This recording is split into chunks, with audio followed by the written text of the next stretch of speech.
মালদায় তৃণমূল নেতা খুনে 50 লক্ষ টাকার সুপারি দেওয়া হয়েছিল। বুধবার সাংবাদিক বৈঠকে দাবি করেন ডিআইজি সাউথ বেঙ্গল সুপ্রতিম সরকার। তিনি জানান, ওই খুনের ঘটনায় এদিন আরো দুজনকে গ্রেপ্তার করা হয়েছে। তারা হলেন নরেন্দ্রনাথ তিওয়ারি এবং স্বপন শর্মা। ধৃতদের 3 দিনের পুলিশের হেফাজতের নির্দেশ দিয়েছে আদালত।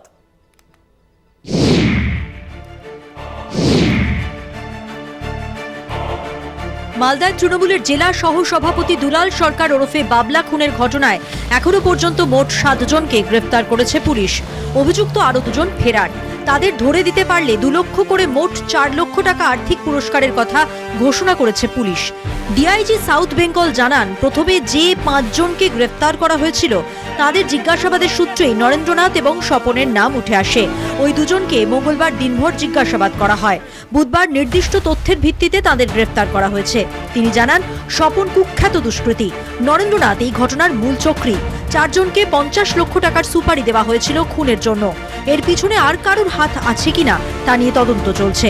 খুব তাড়াতাড়ি চার্জশিট দেওয়া হবে, অভিযুক্তদের সর্বোচ্চ শাস্তি দেওয়া হবে। গুলিবিদ্ধ হয়ে নিহত হন। তিনি যখন নিজের বাড়ির সামনে দাঁড়িয়েছিলেন তখন একটি বাইকে করে 4 জন দুষ্কৃতী আসে, তাকে লক্ষ্য করে গুলি ছোড়ে এবং গুলিবিদ্ধ হয়ে আহত হয়ে তিনি মারা যান। এই হত্যাকাণ্ডের প্রেক্ষিতে মালদা জেলা পুলিশের তরফে একটা সিট গঠন করা হয় এবং ঘটনার 1.5 ঘন্টার মধ্যে শামী আক্তার এবং টিঙ্কু ঘোষ নামে 2 জন দুষ্কৃতীকে গ্রেফতার করা হয়। ঘটনার পরেই পুরো জেলা জুড়ে নাকা চেকিং শুরু করা হয়। মানিকচক এলাকায় একটি বাসের মধ্যে থেকে এদের গ্রেফতার করা হয়। আর দুলাল সরকার ওখানকার কাউন্সিলর হয়ে গেল, ও দাঁড়াতে পারেনি। ওই জন্যই ওরা ওখানে আমাদের মধ্যে ঝামেলা চলছিল এবং আফটার ইলেকশন, মিশ্র ইলেকশনে ওদের মধ্যে ঝগড়া হয়। আমরা সেই সময় দুলাল সরকারের পক্ষ নিয়ে আমরা বলেছিলাম যে নরেন্দ্রনাথ তিওয়ারি কিন্তু এসব করছে।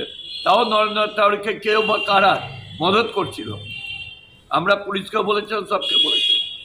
অবশেষে এই ঘটনা ঘটল, যেটা আমরা প্রথম দিকে। আর নরেন্দ্রনাথ তিওয়ারি অনেককেই বলেছে যে আমি শেষ দেখবো, আমি দুলাল সরকারকে মারবো, বাবলাকে মারবো। 2022 সালে পুরো ভোটের সময় দুলালের সঙ্গে নরেনের গোলমাল হয়েছিল। সেই সূত্র ধরেই এদিন মালদার তৃণমূল নেতা এবং ইংরেজবাজার পুরসভার চেয়ারম্যান কৃষ্ণেন্দু চৌধুরী দাবি করেন, নরেন্দ্র অনেকের কাছেই বলেছিল ও সে দুলালকে শেষ করে দেবে। দুলালের সঙ্গে ওর অনেক দিন ধরেই বিরোধ চলছিল। তিনি বলেন, এদের পিছনে আরও অনেকে থাকতে পারে, তাদের নাম আমি বলবো না, যা বলার মুখ্যমন্ত্রীকে বলবো।